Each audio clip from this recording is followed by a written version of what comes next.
Hi EGP learners, and welcome to this episode of the EGP Learning Podcast, where Andy and I are going to talk to you about the various different tools you can use to create content. So as many of you know, we create the podcast, we also create a vlog, and independently we also create a lot of other things, like recently as part of our clinical director roles.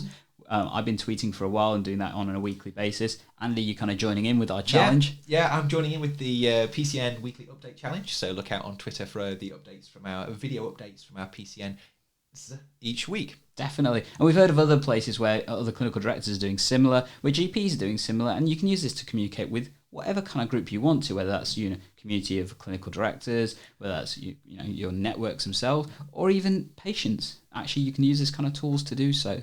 And we're going to show you some of this free and some of the simple tools that you can start using to get you started in this, because we think it's a really simple and easy way to do. I think Andy, the more clinicians that start using these new methods of communication to communicate with their patients, each other, other stakeholders in the healthcare ecosystem, I think the better, really. More communication can only be a good thing. So today I think our plan was to talk through some of these free and low-cost tools that can help people get off the ground with creating content like this, and also frame that within our own journey a little bit and talk about how we've graduated perhaps from one way of doing things to another as we've gone on a journey through our podcast. Definitely. And for those of you that are watching this episode, you'll be able to see our new setup as well. So you'll be able to see our spanking new microphones and all that kind of stuff that we're going to be using to hopefully give you better quality. And I think part of the thing that we're going to show you with this is you don't have to start at this. This is using equipment that, to be fair, costs a little bit of investment and time and money and that kind of stuff. But you can start from basics as well. And we're going to show you how you can do that and kind of what we've done as well. I think the main thing is just to get started, isn't it? I think definitely. Rather than get all the kit in and then perhaps not get as into it as you thought. Start basic, get going. If you like it, there's all sorts of toys and bells and whistles that you can enjoy buying and using. And I'd like to make a clear point on that, because I've spoke to loads of people who say, I can't start till I've got this, till I've got this. Actually, that's the worst way to go. Getting started is the best way. Make sure you just got something that works for you and crack on, and you will find it's much better than waiting till you've got everything. Because GPs, medics as professionals, to be honest, type A personalities, if you wait for perfection, you'll never get there. Just get going. Exactly. Which brings us on to our first point, which is actually before you start, there's a little bit of thought that it's worthwhile going through. So obviously, you've got to think about why are you actually doing this? Why are you going to start a vlog? Why are you going to start a podcast? Why are you going to start creating perhaps more simple video or audio content for your patients or stakeholders? Why?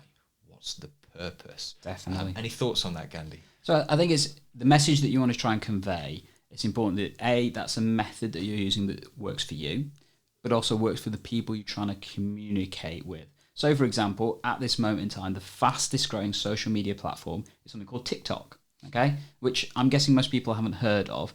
Next down the line is Instagram, but probably more people have heard of that.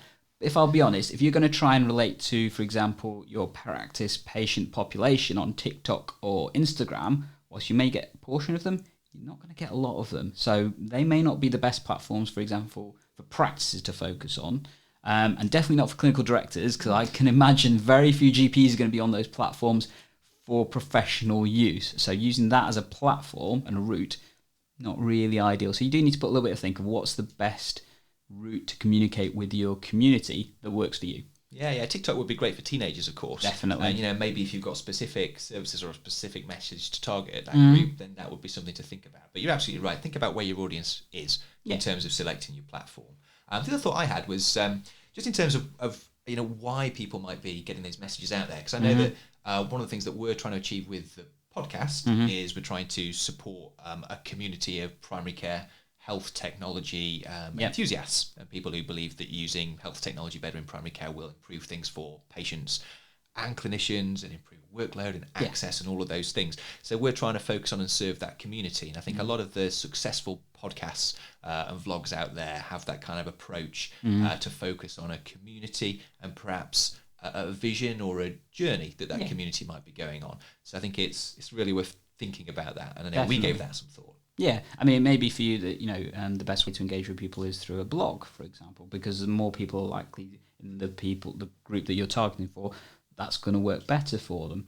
I must admit, I'm tending to recommend people move away from the written format because it takes time and it's harder sometimes to consume, and kind of metrics and stuff, it's a bit more trickier. But if that's the method that works for you and you know it's going to work well for your group, definitely. So we, as our network, we do a newsletter that's created by my co-clinical director. And actually that has a good way of capturing information that we do on a less frequent basis than my weekly updates, because my weekly updates are quick snippets of stuff that I've been up to, and that work easy for me because I can produce that in about 5 or 10 minutes, to be honest, compared to a newsletter, which, to be honest, you're talking a good hour or two to collate the information and then distribute it and stuff. So it's different time frame, but different route and different way that you're engaging with people. Yeah, the written word is a little bit more laborious. I must say, I've moved away from writing my blog recently, but I'm going to think about revisiting that. And part of what's informed that is my own pattern of consuming information, because I listen to a lot of podcasts. I do watch a lot of YouTube videos actually these days as well. But something I still do is read blogs actually, and written content, and other people are probably behaving the same as me. So so blogs and written content, not quite for the scrap heap yet. So Gandhi, I suppose something, the next thing to think about is, are you going to do this on your own? Are there going to be other people involved? Because that informs a lot of how you go on to set things up later. So to give you guys a bit of a history of our journey with this, both Andy and myself have been thinking for doing this kind of podcasting thing for quite a while. And actually it wasn't until we decided to do it together that we realised that would work probably more effectively. And I guess the reason for that is, when you're doing it with somebody else, you've got a bit of an accountability partner. So trying to make sure that you turn up and actually do it. It's a bit like a gym buddy, isn't it? Exactly. I'm not sure I'd have been ready to do this podcast at 9:30 on a Saturday morning if I didn't know that you were coming round. Exactly. And I might not have done it, but because we've both got someone to be accountable for, we have. And it also helps that you've got someone else to work with in terms of parts where life may change, make it a bit more difficult. So I know we've had periods where I've been less available and you've taken a bit more of the steer, and vice versa. And it's like any partnership, isn't it? It's give and take. That's not to say you can't do these things solo. So we both create content individually as well. And many of you know that for the EGP Learning YouTube channel, a lot of that content I do on a weekly basis myself, which is the stuff that I want to focus on, and that's fine. And it's how you want to deliver that content. I do find the stuff we do together seems to work a bit more effectively because we've got the opportunity to discuss, and you've got that secondary feedback, and that, I think that works really, really well. But also at the same time, if it's things you want to focus on individually is great, and it means you've got better control. Yeah. Something I would add as well, people thinking about whether to use a co-conspirator collaborator as well. It is, I think, easier to script and produce longer form content with a partner, actually. Definitely. Because you get a little bit of chemistry between the two people. People naturally have a slightly different take on things, and you naturally get some spontaneous and interesting discussions arising, which are difficult to sort of script and include as a solo collaborator. So I think, just coming back to when we were talking about the time that it takes to produce certain types of content, I think written content is the most laborious. I think solo video and audio content is actually quite time consuming as well, because there's a lot more scripting involved, and it actually becomes easier to produce useful, informative, interesting content when you have a few more people interacting, like a co-host or somebody that you're interviewing. So that's interesting to consider. Sure. But I guess one cautionary thing in terms of if you are looking at doing with other people, make sure you've got it clear what each roles and responsibilities are, and also, worst case scenario, if it doesn't work, how things are going to work out after that point. It's the kind of things people don't like talking about, but it's better you've got that clear at the start, because otherwise it can lead to a sticky situation if things don't quite go as planned, and better, as with most things, to have that agreed from the outset, I tend to find. Yeah, definitely. So you've got your mission or vision. Whether you're working solo or someone else, you've given some thought to the audience or the community. The next thing to think about is two things in tandem, I think. So ideas. What are you actually going to cover? You need to think about that, and you also need to think about the format of the episodes as well, because there's a few options in terms of how you're going to get your points across. Exactly. And with the format of the episode, definitely the length of the episode as well. So if you're doing podcasting, vlogs and that kind of stuff, are you going for something that's short form content, like really short form, Instagram, Twitter level, which is up to 2 minutes, 20 seconds for Twitter? Or are you going for YouTube level, which, to be honest, for most kind of stuff, you're looking about 10, 15 minutes. Once you start going over that, the engagement does tend to drop.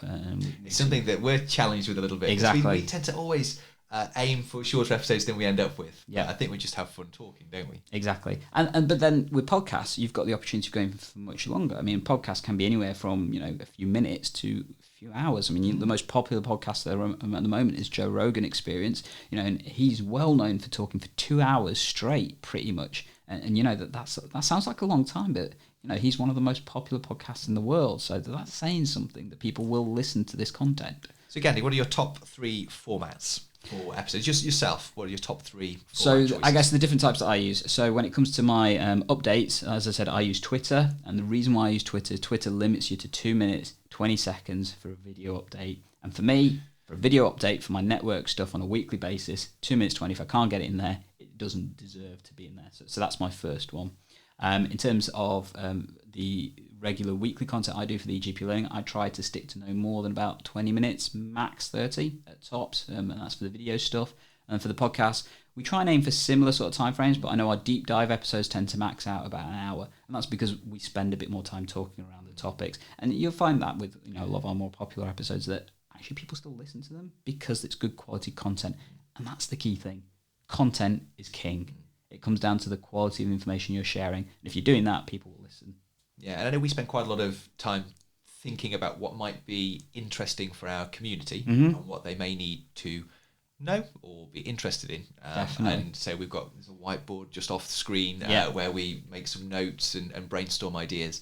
And hopefully, sometimes we get it right, sometimes we get it wrong. Exactly. But really think about what's going to be useful for the audience. Or perhaps you have a particular message that you want to get across, but so think about what you need to get across as well.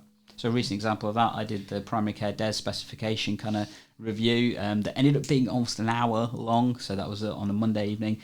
I wasn't anticipating it being that long, I'll be honest, and people have commented it may be a bit longer than it needs to be, but actually there's so much to get across, and that was a really good way of you making an impact, actually, because I know you've been in GP Online magazine, and I actually know that a lot of the local healthcare commissioners, and not necessarily just the clinicians, have actually watched that. I've seen it referred to in emails.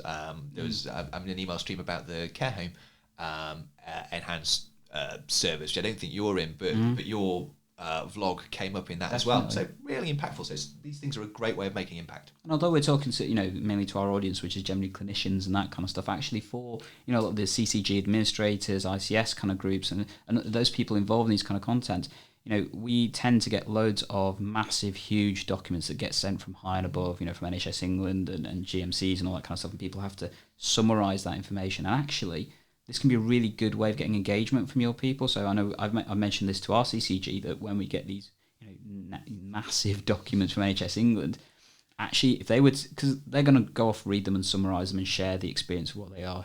Good example is long-term plan, 100 plus pages, that kind of stuff. Actually, if someone had read that, summarised it and produced it as a short-form podcast of about 30 minutes or so, I guarantee you that would have had better impact for most people than individuals having to go off and read that. And we've seen that with Ben Gowland. He did that for the PCN DES contract, and he did that with Nikki Kanani, 2 episodes. And actually, he himself has come on our podcast and said that was his highest uptake episode that he's had at that time. And, it's a great way for people to consume content. So that's why these kind of methods like podcasting, vlogging can be really effective if you do it right. It's so easy to do. So, Gandhi, let's get into some of the nuts and bolts. Yeah. So still, before we start recording, capturing your ideas, we've got to get organised. Yeah. Because organisation is so important to being impactful and being successful. So, in terms of getting organised, I think there's a few processes that you need to go through. You need to capture your ideas. You need to research and get some of the facts and figures that you might need for your content. You need to plan the content, so that's planning individual episodes in terms of having a rough script or a script to the level that you like to work with and can be successful presenting from. You might need to collaborate on that script, and then there's also planning actually the content that's going to come out next week, the week after, next month. So it can get quite complicated. Gandhi, what do you or we even use to organise ourselves? So for us, definitely, the Google Drive system is probably the biggest thing that's made an impact for us. The fact that we can create the structures for the episodes that we want to do. We can collaborate on them live and real time, so we can edit the document. So we've got our outline of what we want to cover in the episode, and we've done that today. Before we started this session, within 15 minutes, we had an outline and structure for this entire episode that we both sat here and just quickly typed up and stuff, and that works really well. You've got the content there. You can copy that over to other things, like create them into show notes dead easily and stuff. And it also fits with the ecosystem of things like Google Calendar, so making sure you've got dedicated time for doing this. A lot of people try and squidge these things into what they're already doing, and that's when it tends to not be consistent and not work as effectively. So make sure you've got some timetable time, and again, Google Calendar works really well for both of us for doing that, doesn't it? Yeah, absolutely. I'll give an honourable mention to OneDrive. There are other multi-platform document sharing and editing platforms, and I'm becoming a fan of OneDrive as well, because I'm quite a fan of the Office suite. And it's slightly more NHS friendly as well, so I guess that is a positive. It is actually, yeah. We do get some Office 360 membership as part of being part of the NHS and having an NHS email, and you get some free storage space on your OneDrive along with that. So I can see it becoming more popular and widely used within the NHS. But Google's great. Definitely. I've used Google for a long time. Yep, Google just seems to work really well for us, and like I said, just copying stuff over and having that content. So we're going to move on to actually how you create your content, so the recording of the stuff and things. And people always ask about the kit. Now, to be honest, you may have to spend a tiny bit of money. So although this episode does focus on the free kind of tools, we are going to mention some of the low cost stuff as well. But to be fair, you don't really need to buy anything, do you, Andy? If you wanted to. I think the first one is a little bit of a cheat, because I think everybody already has a mobile phone. Yeah. So whilst they're an expensive piece of kit, I think that we can confidently say that people already have one. So for the purposes of buying something additional to do podcasting or content creation, they're free, essentially. And mobile phones these days have really high quality components. So the microphones in them are good.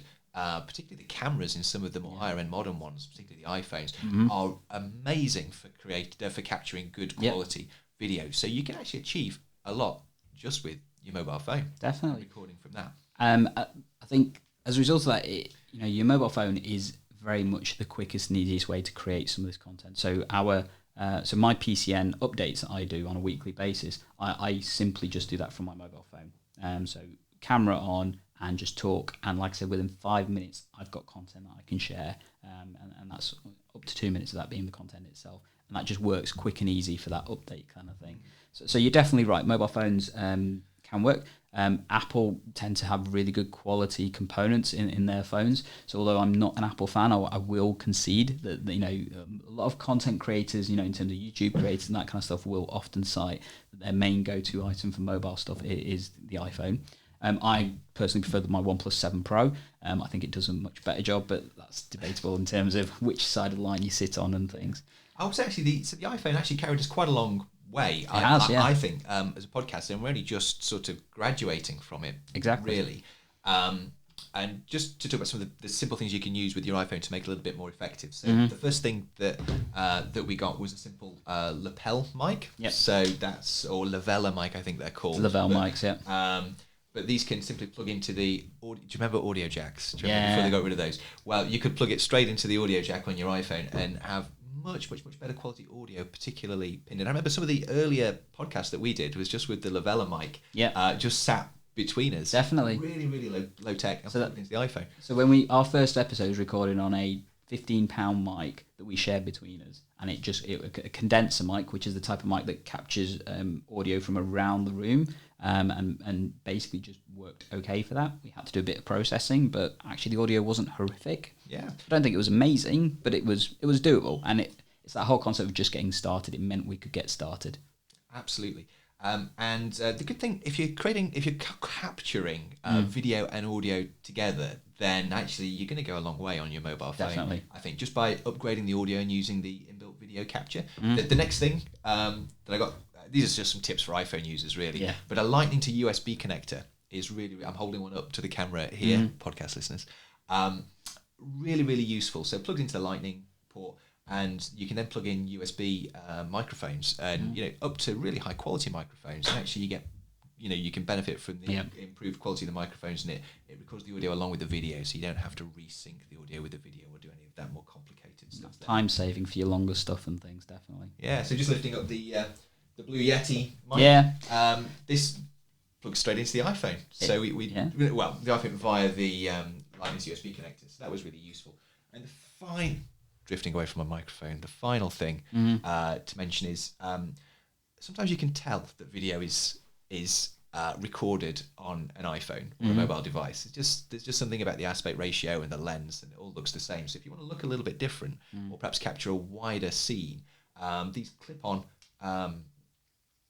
lenses are really, really good at changing the appearance and the kind of aspect ratio and the aperture of the built-in mobile phone cameras. Definitely. So that's something I'd recommend, and it just means that your video doesn't look like it was shot on iPhone anymore, which can make it look a little bit classier.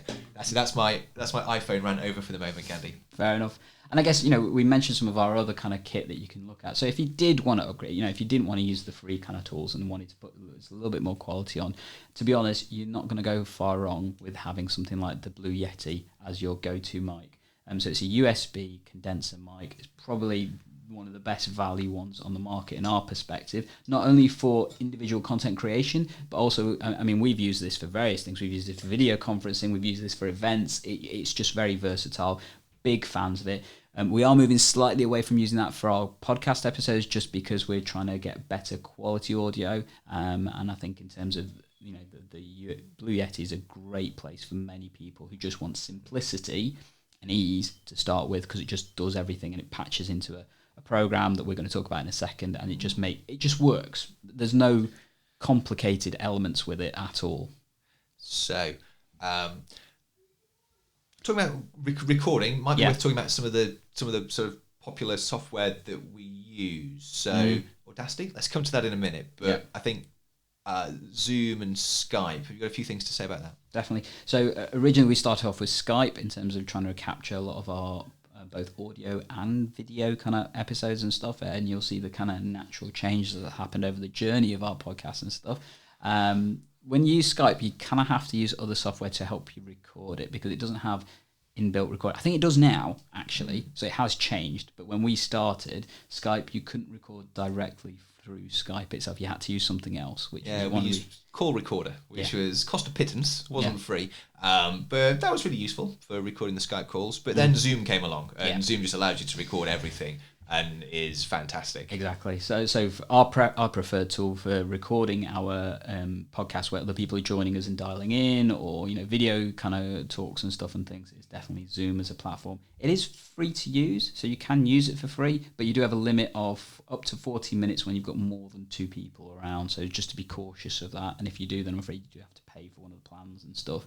But again, it's not high cost, and it works about £15 a month. And to be fair, I've had an account now for coming up for 9 months or so, because it just works in so many other spheres and things, and it's just made my life so much easier in terms of creating a lot of the content and sharing it and capturing it, and just meant that we can work a lot more effectively, really, particularly for our network stuff. Yeah, well, we put a Zoom membership on our organisational development bid for our primary care network, and that was approved. So I'm sure that's something that people can start using their NHS funding streams. Definitely, if they're going to be using Zoom within their primary care network. And I think for clinical directors and federations and that kind of stuff, this is a platform really to keep an eye on, because I think in terms of sharing learning, in terms of sharing the working abilities of practices and that kind of stuff, having a platform. It can be other ones, Zoom, Skype for Business is a possibility, but I know our preference is definitely Zoom, because it just seems to work easy and it does the job. And actually the recording outputs, so you get both video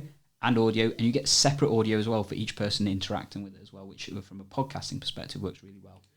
That's great. So now, processing. Yeah. So we've recorded the audio. Yeah. Or the video. Yeah. So let's talk about processing. So I guess the first thing is to say you could just upload it raw footage if you wanted to. I guess the benefit of processing means you can polish it off a little bit, you can tidy out a little bit. Cautious not to do too much. Sometimes you can go down the route of trying to cut out all the ums and ahs and all that kind of stuff. And if you do that, I'm afraid your processing time is going to be very long. I know the first episode I did, I actually removed a lot of our ums and ahs. Yeah. And it did sound better for it, but I think it's much more time effective to look at the pattern of speech and try and cut those out in real time. And also, actually, if you're just doing a conversation piece, then actually that's quite forgiving. I think people will forgive a lot of ums and ahs anyway. Yeah. Having something that helps you process it and add extra stuff in can be really useful. When it comes to audio processing, we've only got one tool that we're going to talk about, to be fair, because it's just so easy to use, and that's Audacity. Yeah. So we've been using Audacity since we created the podcast, and we haven't upgraded. We've not felt the need to do so at all. It's a free program. It works on Macs. It works on PCs. It may look a bit complicated when you first look at it, but to be honest, even the learning curve with it is not that steep to me. And then there's lots of really good YouTube videos out there that in 15 minutes or so you can be up and running with this kind of platform. There's a huge community out there. Yeah. And I think the learning curve is steeper than some programs, but it's not. It's fairly shallow. I think it just looks complicated, but isn't that complicated. And you're right. There's such a huge community out there on YouTube and other places where you can find out how to do noise reduction, things like that. They'll show you on the screen on a video, and that's really what makes it usable and useful. And you can do a lot of audio processing there. So I know with some of our less sophisticated and previous mic setups, we had some whine and hiss and problems with background noise. You can reduce and practically eliminate that quite simply. On Audacity, you can speed things up, slow things down, change the volume of the different channels, and so much more. It's really, really powerful. And then you can output in a number of different formats. Obviously, MP3 is probably what most people will do, but you can do all sorts. Definitely. So it's our top pick when it comes to processing, and to the point we've not even mentioned any other tools because we just both use it. I don't think there's any need to. It's free and it's great. And a lot of more professional podcasters will use that as well. Yeah. And of course, we've talked about noise reduction, all sorts of complicated things, but actually you can just clip, remove sections of audio, remove the bit at the start and the end where you weren't being productive, and just doing simple things like that without really cleaning up the audio in any other way can give you a usable piece of material. One extra little tool I will talk about that may help once you've processed it, though, there's a really good website called Auphonic that helps to level out a lot of your audio stuff. So if you're not quite sure how to do that and what you need to do, actually once you've just trimmed off your audio from the start and the end and that kind of stuff, you can plug this into the website called Auphonic. I think you get 2 hours worth of content free a month. And it will automatically process all the, it will make the quieter bits louder, make the louder bits a bit quieter. It will do all that kind of automatic processing, so you don't have to. It's free. So although we said we weren't going to talk about processing tools extra, that's a handy little tip if you don't want to spend too much time doing it yourself. But obviously you get a computer-generated version rather than a personal version. So video, and I think what you go to first probably depends on what platform you're using, as in Mac versus PC. I know that you sort of first went for Windows Movie Maker. Talk about your experience with that. Definitely. So many of our EGP learners will know that Andy's more of an Apple ecosystem person. I'm more of a PC ecosystem person. And as a result of that, I started off using Windows Movie Maker because it was free. It came on my laptop. Dead easy to use. There's virtually no learning curve with it. It's the most basic kind of thing that you could use.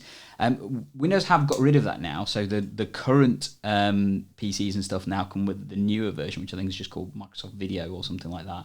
And it's basically very similar. But I have upgraded from that. I took a brief foray with a very famous artistic program that I know Andy's going to mention in a second. But then I've now settled on something called Wondershare Filmora, which works for me. I have paid for it. It cost me about 70, 80 quid, I think it was, for a lifetime license. So I never have to pay for it again. And I get all the updates and that kind of stuff. And as a program, actually the learning curve wasn't that steep, but it works really well and effectively, and it produces a lot of the high quality videos that you've been seeing more lately from the GP Learning platform. So particularly a lot of the GP Task Force videos have all been done on that particular program, and most of my latest video content has been produced on that. And it just means you can add extra things like little images, you can have little things flying up in terms of, coming across the screen. It works easily, and it's quick and it's easy and just does the job. Yeah. Cool. Yeah, I know. My first go-to program was iMovie. Yeah. So it comes free with all your new Macs and so forth. And actually, it's really, really good. I think it sounds like it's got a little bit more inbuilt functionality than Windows Movie Maker. Definitely. So you can do a few things to manipulate and clean up the sound and clean up your video. You've got all your basic sort of trimming, cutting, splicing together, editing tools. You can have like the B-reel. So people who do video will know about the B-reel, which is where you can overlay another image on top of your main image. So you switch from one camera or one recording stream to another. There are some good transitions between different images, but most importantly, you can do picture in picture, which is what you were describing, where you can have other images in the corner or smaller, or other videos playing at the same time as the main video in a box, and have things drift across the screen. And you can do that natively with iMovie. So I was able to stay with iMovie for quite a long time. It began to annoy me because it was difficult to sync external audio with video, and that's why I've moved on to DaVinci Resolve, which is also free. Has quite a steep learning curve, but is similar to iMovie in some of the basic ways it functions. So I found the transition not too bad. I think it's quite famous for manipulating colours. That seems to be what people talk about it for. But as a free, very well-supported, well-functioning movie editing software, I think it's great. And it's available on Mac and PC. It's very popular, and consequently it's got a big following on YouTube and the forums. So if you're stuck, you can find a video showing you what to do. So I'm beginning to learn about DaVinci Resolve, and I'm really enjoying it, and it's still free. Yeah, and I must admit, when I did my research of moving away from Windows Movie Maker, DaVinci Resolve, as I said, was my go-to program. I just found, for me personally, the learning curve was a little bit steep initially, and I just didn't have the time to invest. I kind of needed to spend a couple of hours just to go through it and figure it all out, and I didn't. Whereas with Filmora, because the interface was very much like the Windows Movie Maker one, but still allowed me to do the extra stuff, that's why I sat with that, and actually it's working for me, so I don't feel I need to upgrade. But I've had to pay for it. That's the convenience of sort of paying for software, I guess, So, yeah. Nothing wrong with paying for things eventually. No, not at all. But we talked about, when we're talking about video processing, these kind of programs, you need a decent piece of kit, don't you? You need a laptop or a desktop. You can't really do those on your mobile. Sometimes when you just want to quickly edit a video because you want to either do something quick and short with it, sometimes doing it on your mobile can work really effectively. And particularly for my PCN update ones, that's what I do. So I've got a piece of software that I use called InShot, that allows me to basically, so I record my video, I stick it into InShot, I put a little image over it, which is my PCN network logo in the corner, and that's it. Done. It takes about, like I said, 5 minutes in total for me to create these videos, including the shooting time, and that app allows me to do that on my phone, and that app is available on Android, iOS, whatever kind of mobile system you're using, and it is free as well. You can pay for the extra bits to get rid of watermarks and all that stuff as usual. Don't feel I need to, but yeah. Yeah, and I'm sort of doing those videos as well and creating content on my Apple device, my iPhone. A few things to say about that, actually. So what I tend to use is, I'm not as confident, I think, doing these little snapshots as you. So I actually use a teleprompter app. Yeah. It's a really, really good cheat. So you can make notes or even type out specifically what you're going to say. And it shows you an image of you, and the words drift up across the screen while you're looking at the facing you FaceTime camera. And actually, it can make you seem a lot more fluent, and you know what you're talking about a lot more than if you just try and do it spontaneously off at the top of your head. And you might say, well, use other written notes, but that means you look away from the camera, and it looks like you're looking at notes, and that's where the teleprompter apps come in. So I'd recommend that. The video captures within the teleprompter app. Sometimes you have to pay a little bit extra to remove the watermark from the app, actually, or you can just stick something over it. Another thing that's good with the Apple ecosystem is the AirDrop. So you can send high data. What am I saying? You can send very large, big files. You can send big files between Apple devices really, really quickly. So I would record on my iPhone, and then I'd AirDrop across to my iPad, where I've got an app called LumaFusion, which costs about £20. But actually, it's a really, really full-functioned video editing software. You can do B-reel, picture-in-picture, all sorts. I'm amazed that the iPad has the power to run it, but it does, and it runs it well. So that's where I put my PCN logo over the watermark, and top and tail, and clip and edit it a little bit before then. Just exporting directly to Twitter from the iPad. So that's how I do that. You can achieve a lot on your mobile devices. Definitely. And I guess with that as well comes other kind of software that we would definitely recommend that you would consider using. That's graphical processing data programs and stuff. So you've created your content, but actually, if you want this content to spread wider, particularly if you're using certain platforms, you need things like thumbnails. You may need logo images. You may just need some graphical content as well. And how do you go about creating those? Well, we've got our own little tools that we like to use. For me personally, my preference is something called Canva. So it's a website that you use, so you do it all online, and it's just so good in my view. It's nice, it's easy, and it helps you create the content. It's got loads of themes, it's got loads of pictures that you can use for free as well. There are some that you have to pay for, fine, and you can pay for a subscription, so you don't have to pay for them at all if you want to. But the free version, I've been using that for about a year now, and it allows you to maximize your creative output to create whatever you need as a graphical interface, and that's included our thumbnails, that's included our logos, that's included the GP Bingo templates that many of you hopefully have had a go at. That was created purely on Canva and stuff. So I'm a massive fan of Canva as a platform, and I know it's really, really popular. And I don't know, I probably should be using Canva, but I generally use a program called Pixelmator, which is it's a Mac only image processing piece of software. It's similar to Photoshop in many ways. It's it has been known as a sort of free alternative to Photoshop. It allows you to edit in layers, which I know is very popular for people who do a lot of image editing. The learning curve is steep. There is an online community that can show you what to do. And I think the only reason I use it rather than something like Canva is just that I've been using it for a longer period of time, sort of before we started doing this creative work together. I was using interesting. This logo that you guys can see on our screen right now, Andy created that himself. That was all your work, and I'm guessing that was with Pixelmator, if I remember right. Yeah, so I like using my my Apple Pencil. So that was for the images. But then once you've created a few different components of the image, you can kind of really move those bits around and get your final image looking really great on Pixelmator, and then export as a PNG, JPEG, or whatever you like. So that's what I tend to use. Okay. So Gandhi, once we've captured, processed, edited, we've made sure the content's good, we've got some materials like thumbnails that we can use to help distribute and promote the content and the podcast or vlogs, whatever people are doing. You need to get it to people, and there needs to be some distribution channels. This is something that you handle much more than me, although some of the common tools, everyone we both use. What are some of your go-to platforms? It first of all depends obviously what route you're using. So if you're using a blog, well, you need a blog effectively, and you can go to various different places. WordPress, I think, is our favourite method of communicating by written format. So both Andy and my website are run on WordPress, and they have free and they have paid for options and self-hosted options and loads of other kind of stuff that you can do.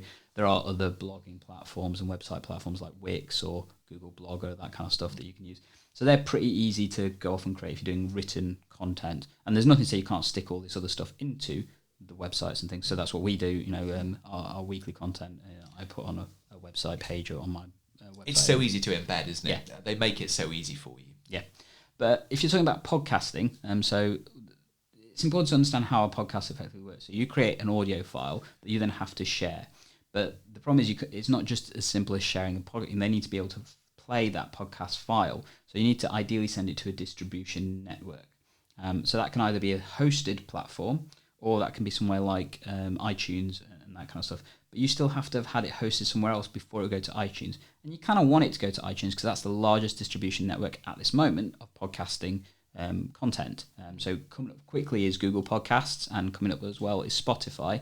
But those are the three big kind of distribution networks you need to plug into. So you need to have your podcast hosted somewhere. Most places that offer you free podcast hosting, to be honest, have quite significant limits in the content that you can share. So when we started, we used SoundCloud, which limited us to about 5 hours of content, which we finished in about... Rapidly got through. So, if you do long form episodes in particular, you're going to fill that very quickly. And when we had to either consider deleting episodes or paying for the software and things. So just bear in mind limits. However, there is a free option out there. So it's not something that we've used because it actually became more popular after we'd started the podcast and stuff, but it's a platform called Anchor. And it's not that bad, actually. I've had a go with it because I was interested to see what it looked like. And it does the job pretty well. You can also do editing in there, and you can actually create your episodes within the Anchor platform. It is all web-based. There's no kind of software you download onto your computer or anything like that. You do it all through the browser and things. And then that will automatically send your podcast off to the distribution networks like iTunes and Google Podcasts and Spotify and all the other kind of big kind of ones like iHeartRadio and that kind of stuff. So if you're starting off and you don't want to pay for any hosting, Anchor's probably a good way to go. Personally, I know that we've got our own honourable mention, which is Podbean, which is the platform that we prefer to use and we've been using since we started this podcast. It works. It's got a good interface. The player is pretty decent, and it shares to all the networks we want to share it to. And you can use other tools with it and things. And there are obviously other hosting networks out there. Buzzsprout is a good one I tend to recommend to a lot of people. They've got lots of support in their community and things as well. So we'll put the links and stuff in the show notes to all of those if you want to have a look at them. But they are good ways of sharing your podcasting, hosting and data and stuff for you. When you're talking about other kind of content, though, it's hard to not mention YouTube, isn't it, really? Yeah, well, it's the second biggest search engine in the world, isn't it? Exactly. So owned by Google, but it is technically a separate search engine. And most people nowadays, when you want to, how do I, fix this? You'll probably search on YouTube because it will show you a video that shows you exactly how to do it. But uploading to YouTube, so you just need a YouTube account and you can upload pretty much video content up to there. Important to remember, if you want to do branded kind of stuff, you may need to have your own channel, and that kind of works more effective once you've got to about 100 subscribers. So that's where subscribers do kind of count, which is why we always say to people, subscribe to our channel. Yeah, they unlock new abilities, yeah, don't they? The more subscribers you have.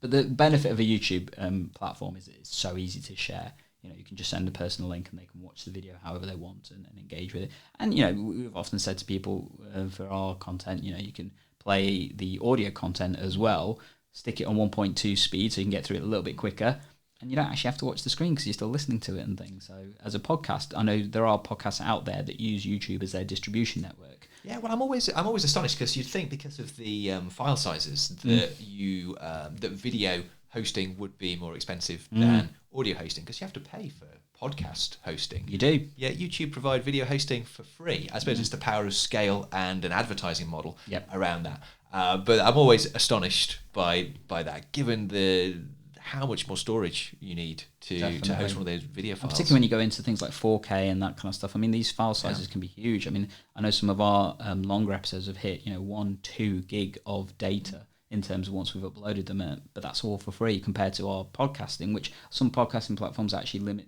your use based on the amount of data you're uploading, not necessarily by the length of the episode. So again, worth bearing in mind. So there are other platforms available. So what would you say is your next most favourite? There's Twitter and Facebook. Yeah. What comes next for you, Gandhi? So Twitter and Facebook, just to mention them briefly, so Twitter's dead easy to share openly. Facebook shares well within Facebook, and if you're looking at creating a community, can be quite effective. I know that our Facebook page has been running for a while. I've got several Facebook groups that I plug into, and they can be a good way of sharing things. Next, I think it'd be a tie between Instagram and LinkedIn, if I'm being honest. Okay. So LinkedIn definitely for business and in terms of a more professional sphere, and LinkedIn has got a rapidly growing video platform as well. The downside to most of these social networks is that you can't upload pure audio to these networks. You still have to go via podcasting host. So you can't just upload your audio file and say, here you go. It doesn't work that way because the user still needs a method of playing that. So that's a cautionary tale. You still need to use a podcasting host if you're doing purely audio stuff. But if you're doing video, images, data, all the other kind of stuff, they work quite well. Instagram is an image-based platform. Remember that. It's really bad for sharing links. You can't share a web link on Instagram easily. You can only share one in total, and that would be on your profile. But it's really good for if you're sharing video content, image content, that kind of stuff. And as I said, it's a rapidly growing platform and things. Who's on Instagram? I don't use Instagram, Gandhi. What's your kind of typical Matt Hancock user? Matt Hancock is on Instagram. Prefers it to Twitter? Yeah. He seems to spend more time on his Instagram than he does on his Twitter. Whether he's doing both at the same time or he's using tools to help him, possibly. But yeah, Matt Hancock is on Instagram. Okay, because I'd imagine it was more of a sort of younger crowd but am I wrong? I think Instagram is a growing video and image-based platform, and for that reason, things that lend itself to that kind of content are working really, really well. So clearly things like food blogs and lifestyle blogs and that kind of stuff work really well on Instagram because you have that influencer status.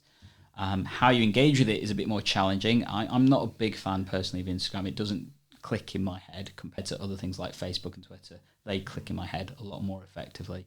I am on Instagram, but I must admit gradually over time my use of it has declined because I just find it a lot more challenging for me to work with. And that's what we mentioned earlier at the start. It's important you find a platform that works for you, because if it doesn't work for the way that you engage with stuff, you're not going to use it effectively. We should do an episode on the pros, pitfalls, characteristics, and user groups of these different platforms, because I feel like I'd need to research it and educate myself again. Oh, that could be our next podcast episode. There's a great future episode. Yeah, good. So I guess we've talked about distribution, but then there's an element of promotion that perhaps ought to happen. People need to not necessarily in terms of marketing, but people need to know that it's there. Yeah. So there's probably a few things to say about that. And I know this is an area that you are very, very good at, Gandhi.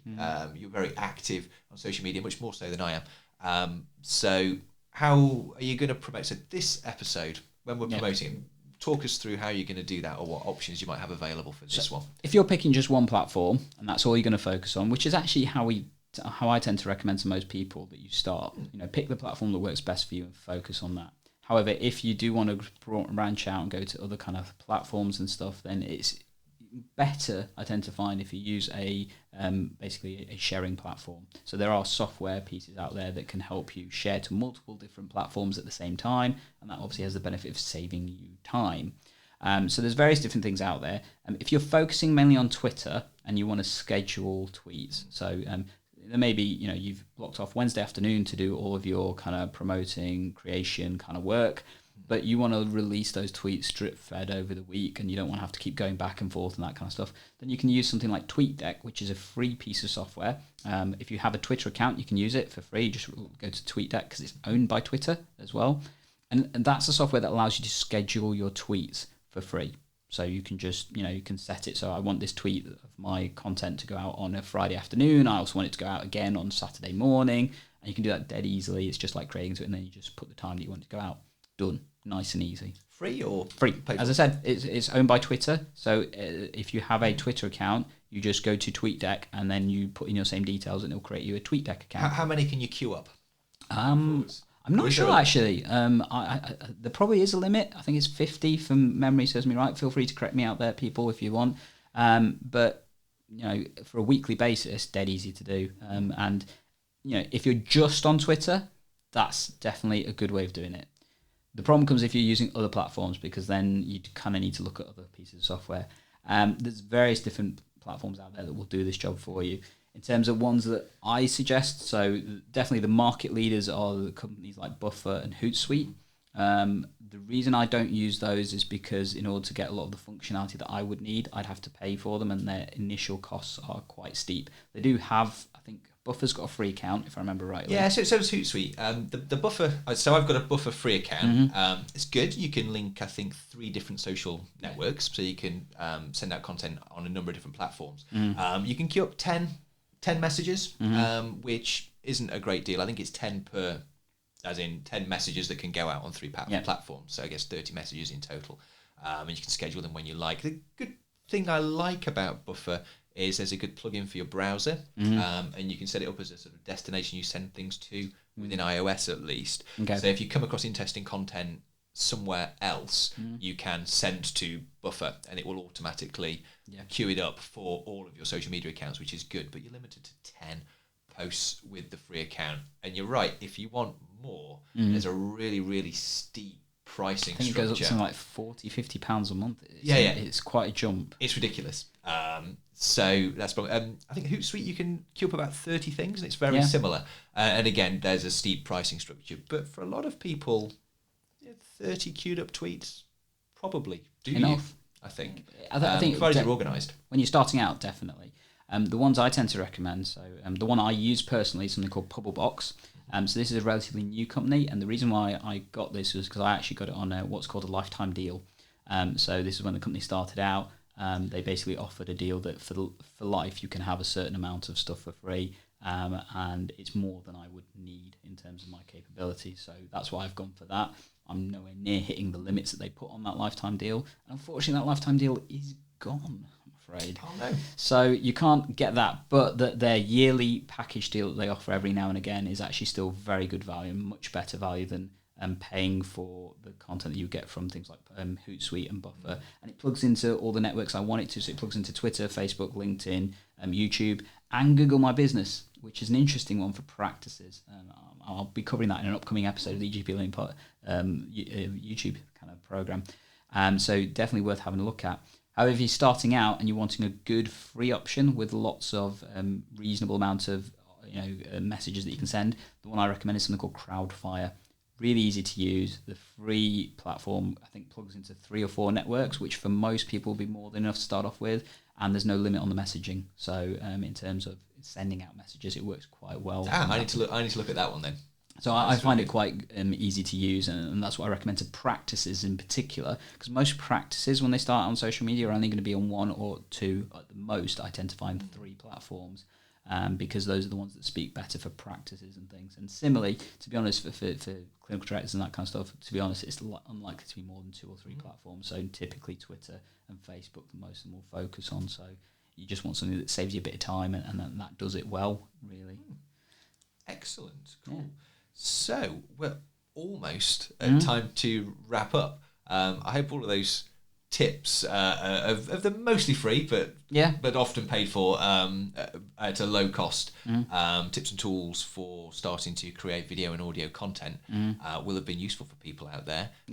Anything to add before we start to sign off? No, I think one of the things we're hoping that this episode does is it allows other people to go out and start actually doing this, because that's what we want to really see. So that's the reason why we've created this episode, to show you the simple kind of methods and tools that you can use to start creating content. So like we said, if you are a podcaster that wants to start doing medical podcasting, go out and do it. If you are a clinical director who wants to start connecting with your community, whether that's practice in your area, whether that's the wider community, patients, that kind of stuff, start doing it. And these are the ways that you can do it quickly and effectively.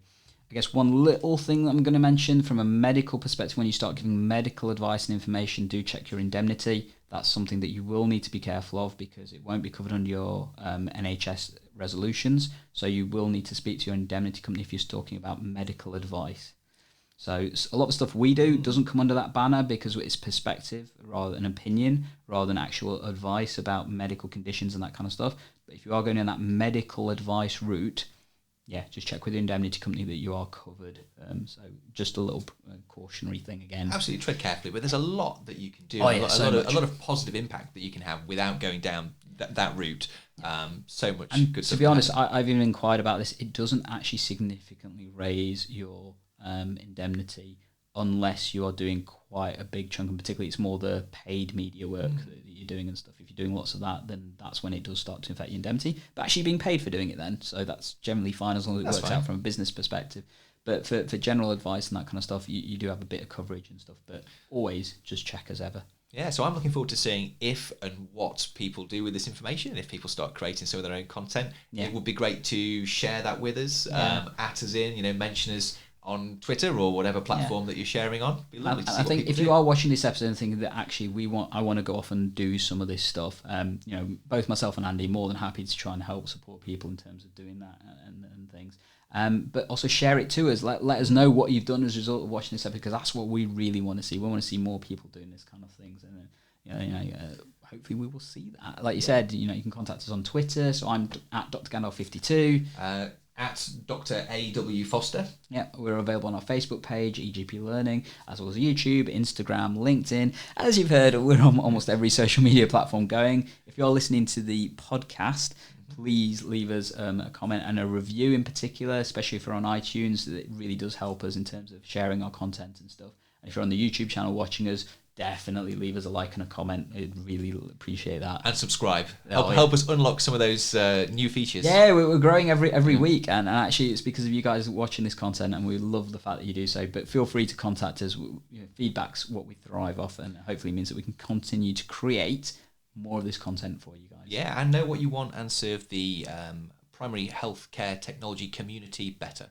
So I guess that's the end. So thanks very much for listening. Yeah, and remember, EGP Learning is here to help save you and your patients time by tech enhancing your primary care and learning. Catch you in the next episode, guys. Okay, bye-bye.